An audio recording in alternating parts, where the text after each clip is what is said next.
In today's video, I'm going to teach you how to make a sticky header with Elementor. We'll start right inside your WordPress website.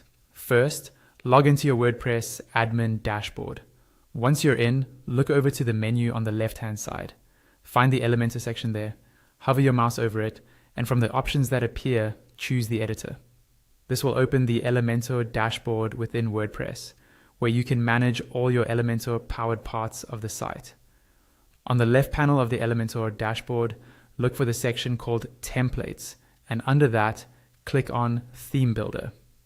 The Theme Builder is where your site's global elements live, such as headers, footers, and other layout parts that appear across multiple pages. In this list, locate your active header template. Click on your header, then click the Edit option in the top right area. This will open your header inside the Elementor editor so you can start working on it. Inside the Elementor editor, move your mouse over the header section at the top of the page. When you hover over it, you'll see editing handles appear, including an icon made of 6 small horizontal dots in the center of the section. Click on those 6 dots to open the section settings on the left panel. On the left side, switch from the Content tab to the Advanced tab. At the top of this panel, you'll see the Advanced Layout settings.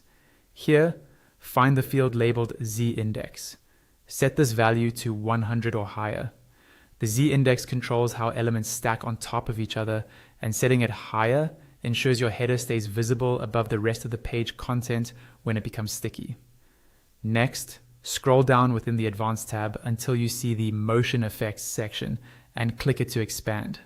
In Motion Effects, look for the option labeled Sticky. On its right side, you'll see a drop-down field. Click that drop-down and select Top. This tells Elementor that you want this section to stick to the top of the screen as the user scrolls. Now you can test it.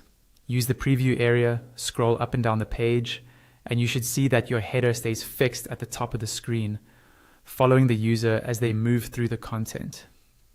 When everything looks good and you're happy with how the sticky header behaves, go to the top right corner of the Elementor editor and click Update or Publish, depending on whether this is a new or existing header. That will save your changes and make your sticky header live on your site.